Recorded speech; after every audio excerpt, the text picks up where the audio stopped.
E eu quero ler para nós, no texto de 1 aos Coríntios, no capítulo 3, do verso 18 ao verso 23. Ouça só a leitura da palavra agora. Ninguém se engane a si mesmo.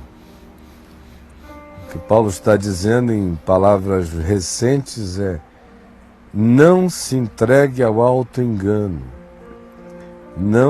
Ninguém se engane a si mesmo. Pare de auto-engano.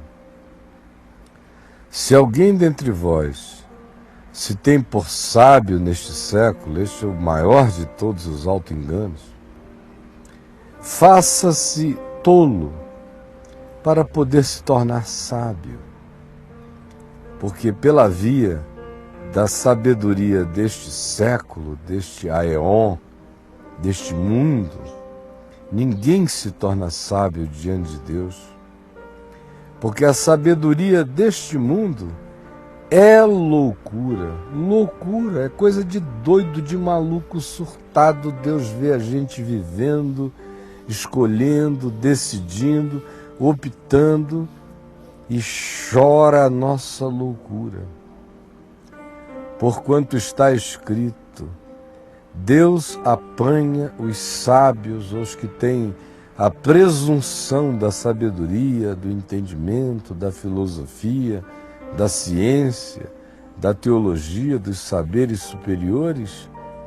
Ele os apanha na sua própria tolice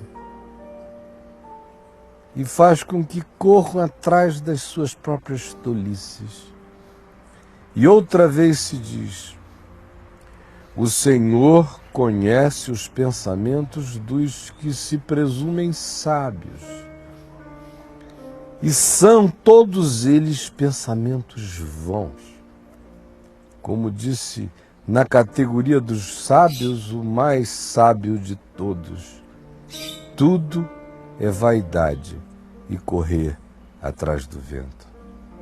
Portanto, porque as coisas são assim, porque a sabedoria deste mundo é loucura, porque o que os homens chamam de mais elevado ainda está apenas carregado de vacuidade, de vaidade, de capricho. Portanto, sabendo disso e sabendo como Deus enxerga o que nós chamamos de grandioso, de elevado, de superior, ou até de sábio, mas se for segundo a sabedoria deste mundo, portanto se saiba, ninguém se glorie nos homens, em homem nenhum, em projeto humano nenhum. Ninguém se glorie nos homens, porque gloriar-se dos homens é gloriar-se daquilo acerca do que Deus chama de vanidade, vacuidade, vaidade, loucura. Ninguém se glorie nos homens, porque a primeira razão é essa, é loucura. E a segunda é porque é uma loucura mais louca ainda, se tratando de gente que diz que crê no Evangelho, como são esses para os quais Paulo está escrevendo. Porque ele conclui: além de que é loucura fazer isso gloriando-se nos homens, é loucura porque quem faz isso não viu nada. Porque vocês haverão de gloriar-se em homens, se tudo é vosso. Por isso não se gloriem em homens, nem em sabedoria humana, e sim no Evangelho, na revelação, no que foi dado a vocês em Cristo. Tudo está no coração de quem tem Jesus. Nada, por mais sábio que seja o indivíduo, está no coração daquele que não tem o Evangelho. Tudo é vosso. E não se glorie em homem algum, nem nos que você considere os maiores, os melhores, os mais extraordinários, porque gloriar-se em homens é cair no buraco da vaidade, é cair na sabedoria do mundo, é cair no culto às personalidades, é cair na idolatria das personas e das projeções. E vocês, diz Paulo, já passaram disso em relação a qualquer homem, em relação a qualquer ícone, em relação a qualquer coisa. O Evangelho nos põe para além do culto a qualquer homem. O homem é nosso irmão. A gente o ama até quando ele é nosso inimigo. A gente ora por ele até quando ele nos persegue. E quando ele se confraterniza conosco em verdade, a gente tem comunhão com ele, tranquila, feliz e descontraída, porque essa é a saúde do Evangelho para nós. Nada além disso, nada aquém disso. Além disso é culto ao homem, aquém disso é menosprezo ao homem feito à imagem e semelhança de Deus. E Paulo diz, em vocês não haja isso, porque tudo é vosso. Seja Paulo, que é quem escrevia a epístola, seja Apolo, que foi um grande pregador da palavra, do Evangelho naqueles dias, e que anunciou a palavra em Corinto, seja Cefas, ou seja, Pedro, seja o mundo, o cosmos, o universo, a criação, as multicriações, seja a vida, a pulsão presente ou qualquer outra dimensão dela. Por isso ele diz, seja a morte, sejam as coisas presentes ou sejam as futuras, tudo é vosso e vós de Cristo e Cristo de Deus. E no meio disto tudo que aqui está dito e declarado, provavelmente o maior choque, o maior golpe, a mais forte machadada da revelação seja essa que diz: parem de qualquer que seja a impressão em qualquer direção, exceto em relação a Deus, exceto em relação ao Evangelho, exceto em relação ao bem do Evangelho nas vidas de vocês, ao que a graça de Deus realizou em vocês, exceto com respeito a isto. Tudo mais é loucura e não se impressionem com nada. Não se impressionem com os homens, não se impressionem nem com os mais fantásticos deles, não se impressionem com o mundo é vosso, o universo. Quem tinha que estar pesquisando a criação, entendendo os pensamentos de Deus na criação, éramos nós, com espírito e em verdade, em adoração, deveríamos fazer ciência. Sejam as coisas da vida, ou seja a morte. A morte morreu, essa é a grande notícia. Está mortinha da Silva. Morreu a morte. E não há quem tenha o poder de ressuscitá-la, porque ela morreu quando quis matar Deus em Cristo. Ela caiu nessa armadilha, a morte.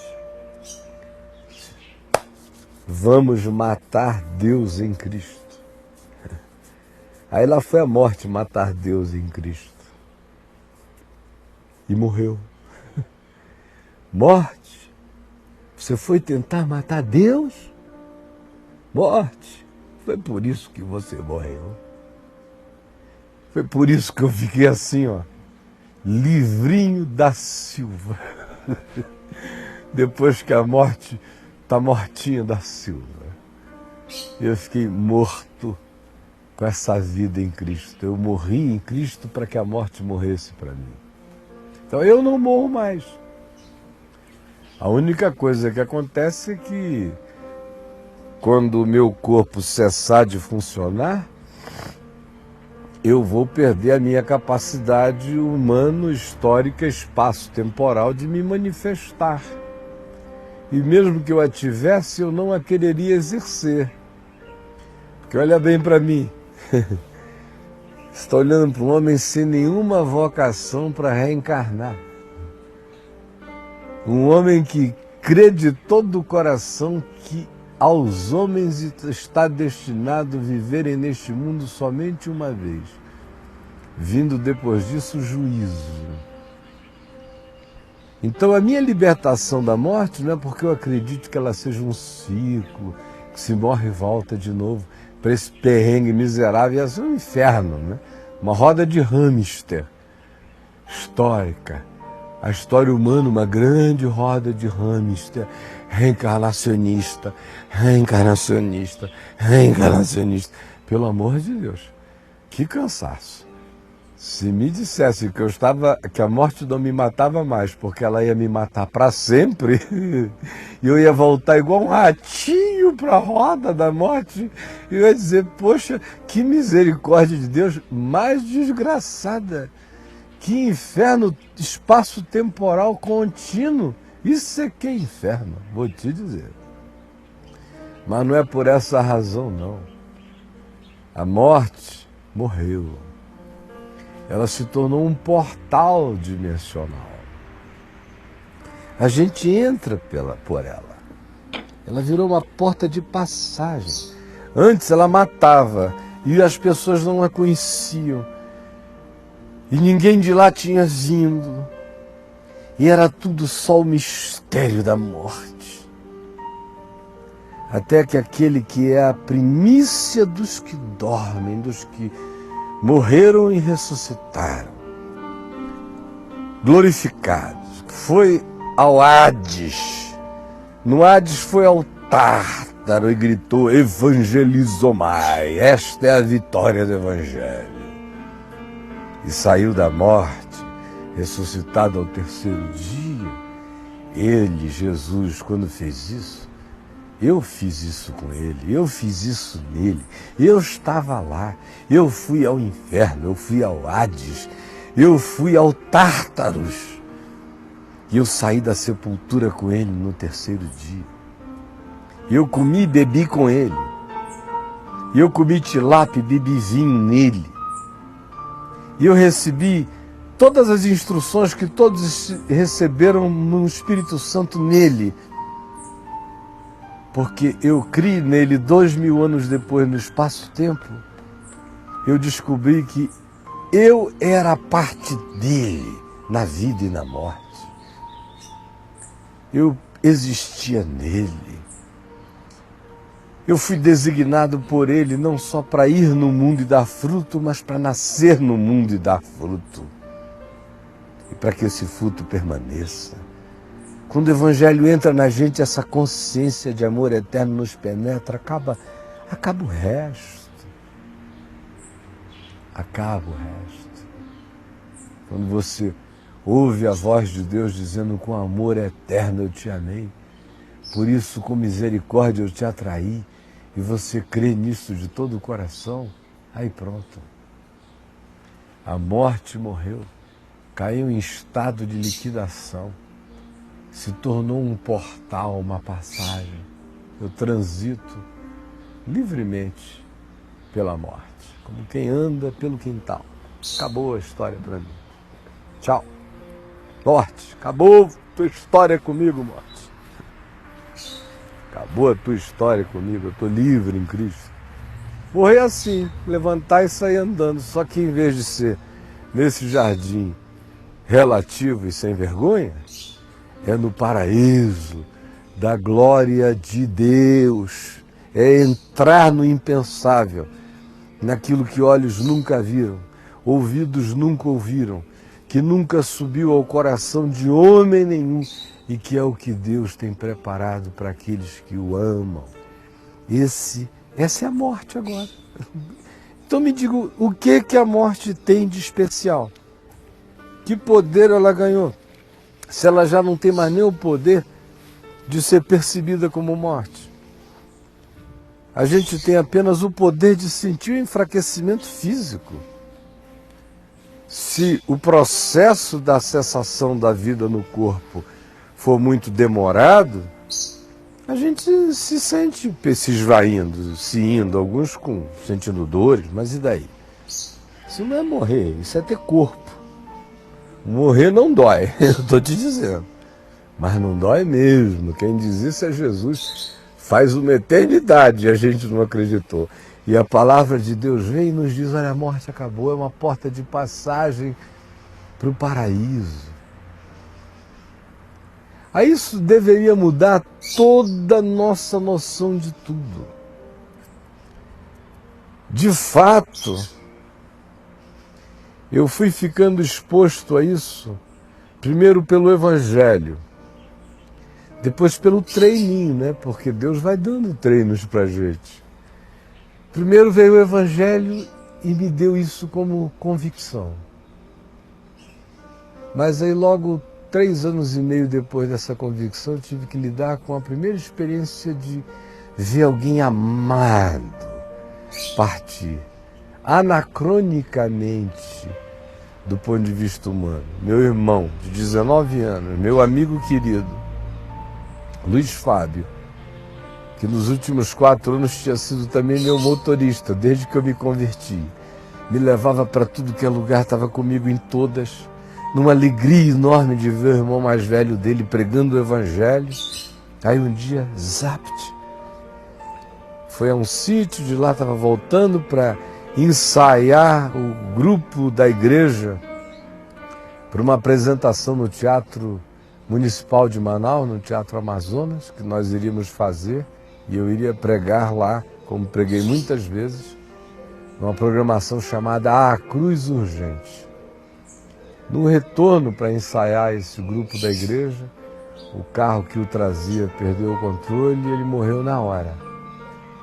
E era um dia assim, nas proximidades desta época, seria amanhã é o dia. Foi dia 2 de novembro, dia de finados, às 2h30 da tarde, ele partiu para a eternidade. Foi meu primeiro encontro mais próximo. A experiência do teu irmão. É forte a experiência do irmão amado. E a eternidade ficou assim na minha cara. Você fica sendo forçado a encarar, a olhar, meter a cara para dentro do portal e dizer, oi, mano, espera aí que eu tô chegando. Mas só gente querida partindo é que dá motivação para a gente enfiar a cara para dentro da eternidade, meter a cara lá dentro e dizer, oi. Poxa, aí é muito mais interessante que aqui. Tô chegando e voltar. E foi aquela enfiada de cara ali, quando meu irmão partiu, eu novinho na fé, com aquela saudade louca, apaixonado por ele, grato a Deus pela vida dele. Aquela ida chocante, aquele susto do papai, aquele estupro no ventre da alma da minha mãe. Teu filho morreu. Aquele garotão lindo, bonitão. E a minha dor, como irmão e como filho dos meus pais, solidarizado com a dor deles. Foi meu primeiro choque assim mais próximo. Foi também a primeira vez que eu meti a cara para dentro da água e falei, ué, só tem luz para cá, tem muito mais pro lado de cá. Aí pela experiência, você começa a ver que a morte morreu mesmo. Logo depois Deus me deu uma alegria imensa. Meu querido amigo, irmão, na fé e conhecido de antes do Evangelho, Marco Aurélio, muito doidão lá em Manaus, junto com o Rui, malucões, eu me converti, ficaram fazendo pouco. Aí, logo depois da morte do meu mano, esse amigo, Marco Aurélio, nos disse que estava com câncer. Naquele tempo não se sabia que já era AIDS. E foi assim, fulminante. E ele teve uma experiência linda com Jesus, com o Evangelho. E no dia da partida dele, meu escritório ficava 150, 200 metros da casa dele. No dia da partida, a mãezinha dele estava do lado de fora da casa, no jardim, fazendo alguma coisa, regando as plantas. E ele lá dentro, na cama, no quarto, quando se ouviu aquele coral de anjos, aquela coisa maviosa invadindo a rua, o jardim, a casa. A mãe dele foi entrando em perplexidade lá de fora, saiu correndo lá para dentro. Quando chegou dentro, está o meu amigo Marco Aurélio se encostando na cama, com aquela alegria de quem explodir de exultação, dizendo para a mãe: você pode ver, você pode ouvir, é a glória, mamãe. E ela só podia ouvir.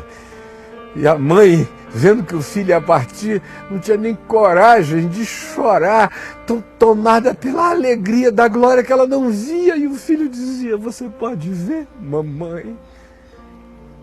Aí ele cai para a eternidade e aos olhos dela no travesseiro. E ela não pôde, graças a Deus, derramar uma lágrima que não fosse de glória. Aí quando você vai caminhando e você começa a ter que sepultar crianças, lidar com os anacronismos da vida, é lindo sepultar um velhinho, é doído sepultar uma criança, um adolescente, um jovenzinho de 20 e poucos anos. E eu fui fazendo isso a vida inteira. Senti muita dor, especialmente dos que ficavam. Ver os pais gemendo em cima de filhos doentes até a morte. E acompanhei tantos deles. E a morte se me foi tornando algo completamente sem poder. Exceto aquele de nos rehumanizar, de nos ressignificar para a percepção do que vale, do que é eterno. Mas em relação a qualquer que fosse a assombração, ela perdeu totalmente o encanto funesto que ela pudesse ter para mim. Ela virou só uma porta de passagem para minha entrada no que é permanente. Se o que é permanente não vier me arrebatar e me absorver em si mesmo antes da cessação da existência neste corpo. Do contrário, eu já passei da morte para a vida. A existência continua e você vai sendo apresentado, vão morrendo os avós, os parentes, os tios, os que criaram você. E você, os amigos, chega uma hora na vida, por exemplo, este ano, já vários amigos morreram, até o fim do ano talvez alguns morram. Daqui para frente, na minha vida, todo ano tem gente morrendo. Mais velhos do que eu, da minha idade, alguns mais novos. Você entra numa fase, num momento estatístico da vida de adeus, de dizer adeus para muita gente boa. E há 6 anos atrás eu tive que sepultar meu filho de 22 anos.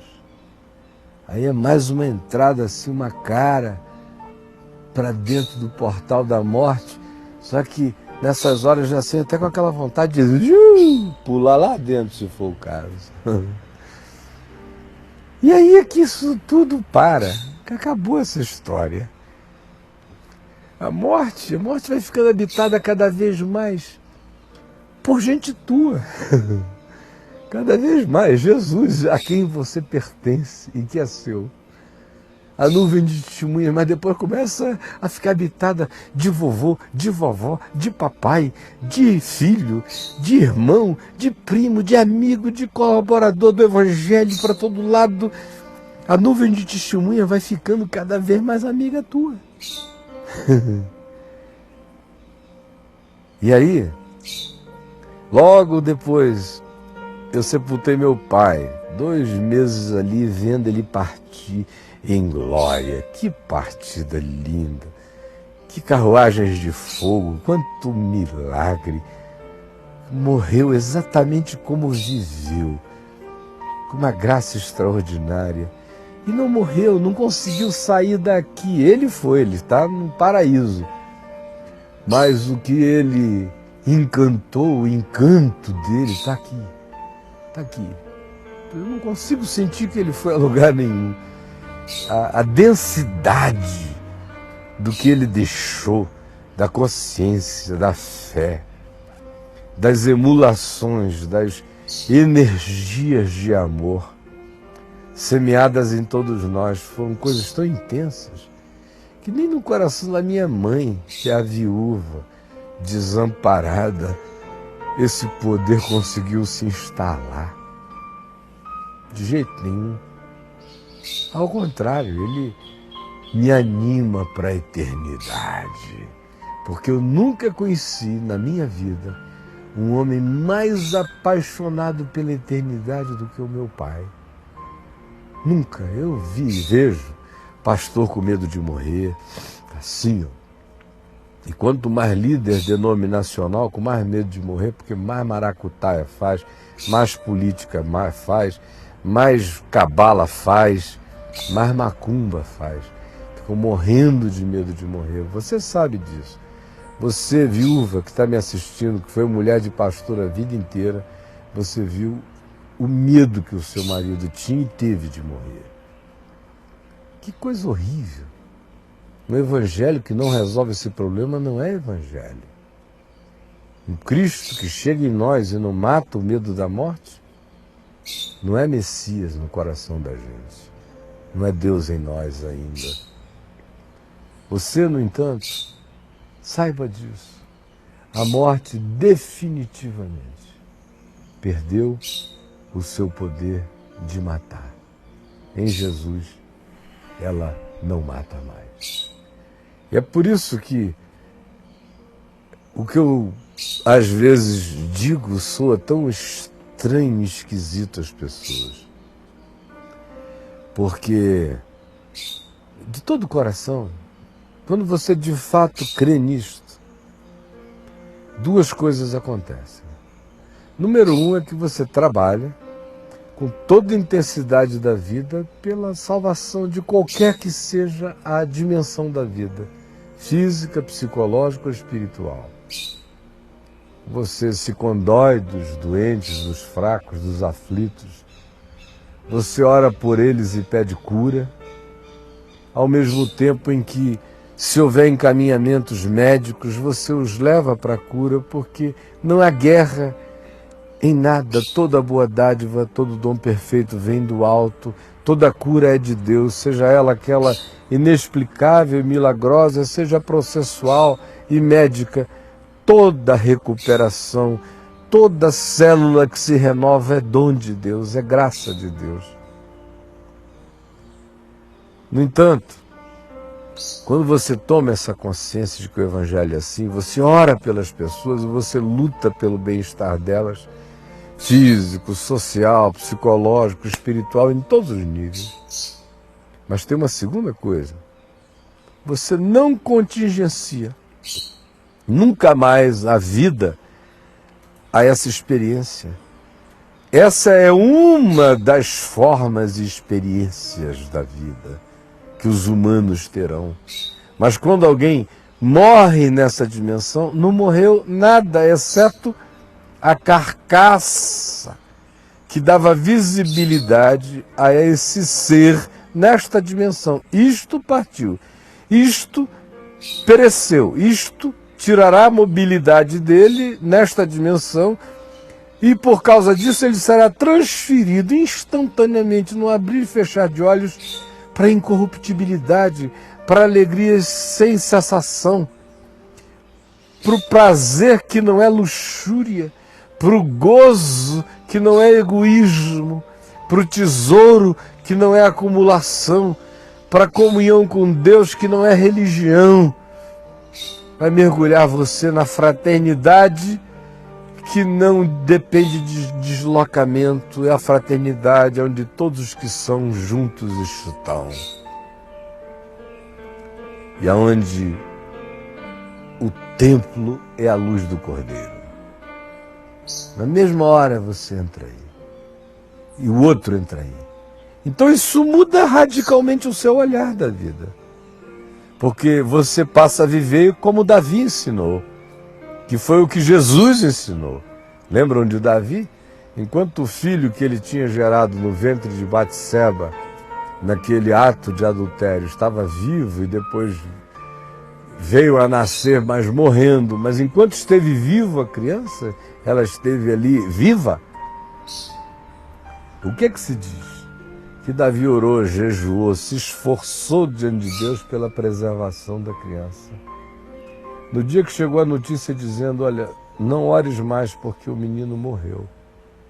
Aí ele mandou preparar um banquete, vinho, foi lá dentro, tomou um senhor banho, barbeou-se, perfumou-se, vestiu-se com vestes leves e boas, assentou-se à mesa e comeu abundantemente. E vieram os seus servos e lhe perguntaram, mas por que tu já ages assim? Enquanto o menino estava ali, tu jejuavas e oravas e clamavas e te negavas a falar com qualquer pessoa. Agora que ele morreu, tu estás comendo, bebendo? E Davi disse, olha, enquanto ele estava vivo nesta dimensão, eu podia orar e jejuar, porque ele podia retornar. Agora que ele foi, gente, sirvam vinho, botem a mesa, porque o meu choro é pelos que podem ser trazidos à vida neste mundo. Eu não tenho lágrimas para chorar para quem passou para o outro. E Davi não tinha ainda a nitidez do Evangelho que em Jesus eu tenho, de saber o que me aguarda.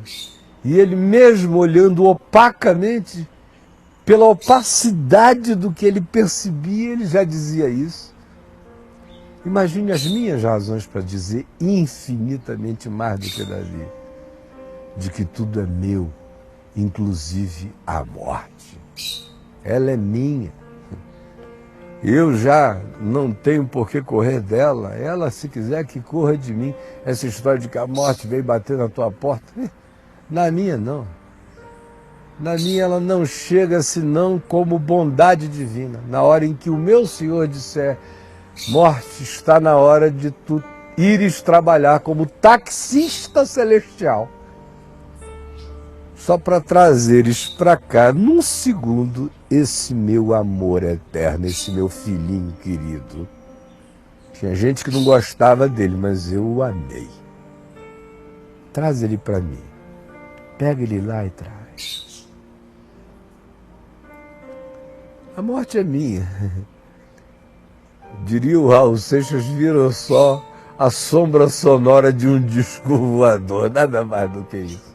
No máximo, se tanto, nem tanto, coisa alguma. Aí você diz, mas o que é, Caio?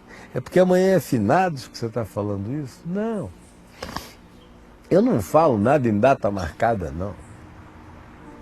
Raramente. Às vezes quando sou forçado. Quando chego numa reunião do caminho, aí me lembro lá que é dia das crianças, está tendo uma festa para as crianças, na hora, às vezes, eu me permito dizer, Deus, se tu tiveres outra palavra para esse povo que tem a ver com o tema deste dia, me fala. Se ele me falar, eu prego. Se ele não me falar, eu prego o Evangelho. Porque eu não tenho data nem dia santo. Todo dia é data santa. Então, finados fica fora disso. Estou falando disso é por uma razão simples. Me impressiona. Tanto mais quanto a gente vai entrando nesses dias agora, nesses tempos, assusta-me terrivelmente perceber o pânico da morte nas pessoas, nos crentes. Em geral, não são alguinzinhos, não, é muita gente com medo de morrer, muita gente desesperada até quando o velho pai vai. A gente fica vendo isso pelos artigos dos teólogos e dos pensadores cristãos, como a morte ainda é viva para eles. Porque eu olho para um campo de concentração nazistas, 6 milhões de mortos, as consequências desastrosas de anticristo na terra de maldade, de diabolismo, de perversidade. E contra isso eu caio de soco, eu boto o joelho na barriga, caio de cotovelo e arrebento como o nariz dessa desgraça. Ao mesmo tempo em que eu tenho um outro olhar também. Aí você diz, você é esquizofrênico? Não. Eu só sou tomado por essa perfeita ambivalência do Evangelho. De um lado, essa convicção de que os Hitlers desse mundo são diabos e espiritualmente eu parto, meu amigo, para atropelar. De outro lado, todo choro que provém de mim em relação a essa catástrofe é pelo que o homem faz ao homem, mas não é pelo que aconteceu ao catastrofizado. É mais pelo que aconteceu aos que não foram catastrofizados e ficaram do lado de cá sem esperança e sem eternidade, assistindo a crueldade diabólica que algum humano praticava sobre o outro. Esse é o meu ciclo e não passa disso. Porque eu tenho um outro olhar para além desse, para cada judeuzinho daquele ali, sequinho, virando foto perene, museu e no Yad Vashem, a gente deixa de ver o que estava saindo. A gente deixa de ver o cara, da alegria eterna. Pelo amor de Deus, a gente deixa de ver. E é esse outro olhar que não vai morrer em mim, em nome de Jesus, nunca. Porque no dia que morrer eu me torno um dos mais infelizes de todos os homens. Essa é a tensão do Evangelho. Como Jesus à porta do túmulo de Lázaro, eu choro. Mas ao mesmo tempo eu celebro a ressurreição e a vida. Como Jesus, eu posso dizer a Jairo, sem estar de brincadeira, sua filha não morreu, ela apenas dorme, tudo é sono. Isso para quem está do lado de cá, porque se alguém já tem um olhar do lado de lá, você não diz nem que dorme, você diz, o corpo dela dorme, ela está agora, acabou de entrar na festa, como nunca. Aí muda tudo, muda até a nossa interpretação da catástrofe humana. Você passa a trabalhar para que não haja catástrofes, mas você sabe que a catástrofe, ela catastrofiza os vivos.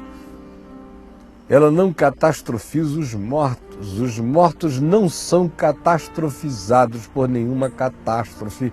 Nenhum tsunami afoga ninguém. Os tsunamis afogam os que não foram afogados. A morte começa a matar pelo entristecimento do coração daqueles que não morreram e não aprenderam ainda que a morte não mata. É isto.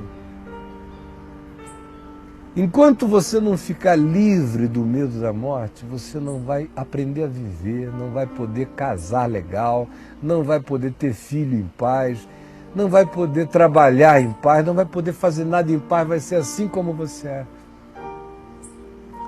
Porque enquanto em nós perdura o medo do morrer, não brota e não nasce de nós a plenitude da coragem do viver. E ninguém tem o poder de mudar isso.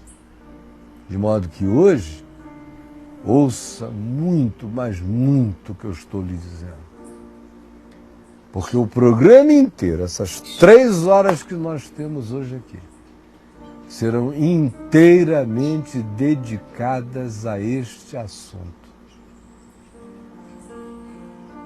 Agora em Brasília são 10h20 da manhã, na hora em que este programa está sendo gerado ao vivo. À tarde você vai estar me ouvindo falar isso. Esse momento aqui será às 4h20 da tarde, horário de Brasília. E à noite será 9h40, aliás, 9h40 da noite. Agora tem gente já me assistindo às 9h40 da noite no Japão. E há aqueles que vão me assistir depois numa repetição no fim de semana, ou no baixar de um download no site da VMV-TV. Mas no momento em que isso aconteceu, tantas vezes quantas o dia 1º de novembro se repita, não como data, mas como o dia no qual eu falei o que eu estou falando, está gravado no coração de quem está ouvindo. E está gravado para quem queira ouvir. Toda vez que isso se repetir, será o dia 1º de novembro. O dia em que você está tendo a chance de parar de correr da morte, de se alegrar na eternidade, de aprender que ninguém morre, porque agora a morte é nossa e nós somos todos de Cristo e Cristo é todinho do Pai. Agora eu tenho uma outra razão para estar muito alegre. Não só a morte morreu para mim, mas neste dia, 1º de novembro, há 11 anos atrás, com a minha vida envolta numa mortalha, morto para os amigos, morto para os irmãos, morto para o que antes eu considerava igreja, morto para mim mesmo, para os meus autorrespeitos, para a minha reputação, morto aos sentidos de tanta gente que antes me via como um chafariz de vida, decretaram a minha morte, escreveram cartas sobre o meu desaparecimento da história, como eu, a quem eles chamam de Caio Fábio, tinha morrido espiritualmente e já era uma página a ser virada.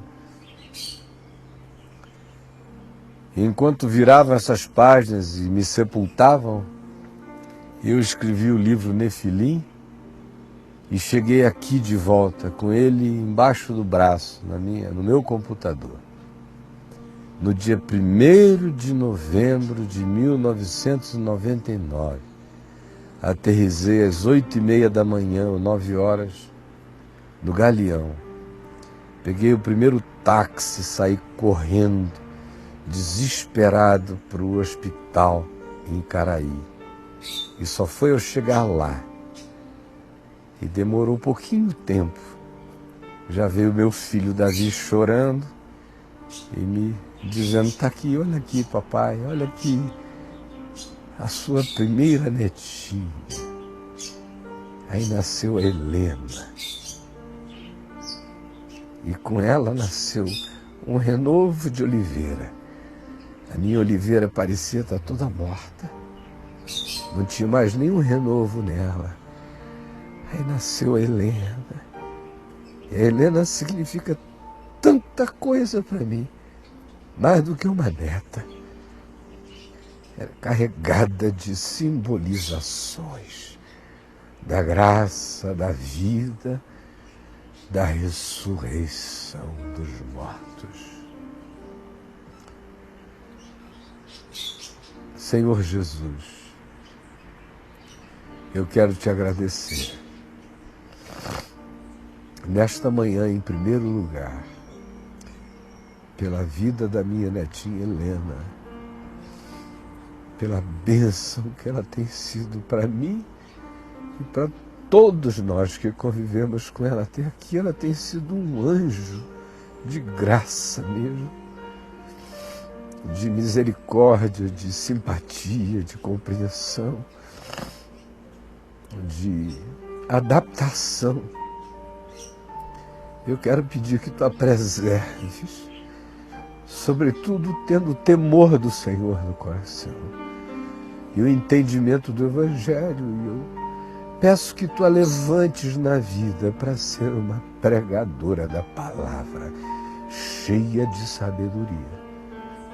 Assim como eu peço pelo Mateus, pelo Heitor, por todos eles, para que sejam gente boa de Deus e do Evangelho nesse mundo.